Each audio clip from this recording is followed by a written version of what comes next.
When would you recommend beginning practicing for the LNAT? So I think there are two things about that. The first thing is your specific timeline. So yes, the first thing is your specific timeline.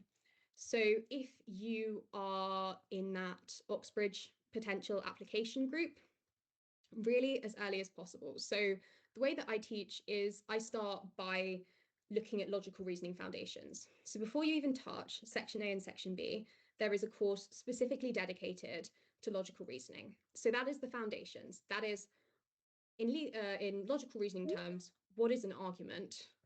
And in logical reasoning terms, what is an argument? How do you build them? What are fallacies?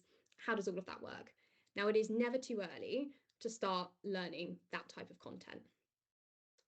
The LNAT in particular is quite intense. So what I don't want to say is start as early as is possible, and then you are going to, start as early as possible, and then you may well burn out. However, I think starting maybe in the summer term is probably the right spot for most people. If you're not on that Oxbridge timeframe, you do have a little bit longer. I would still recommend, with the volume of work you have to do with your A-levels, starting in the summer, but you probably don't have to ramp it up quite as quickly.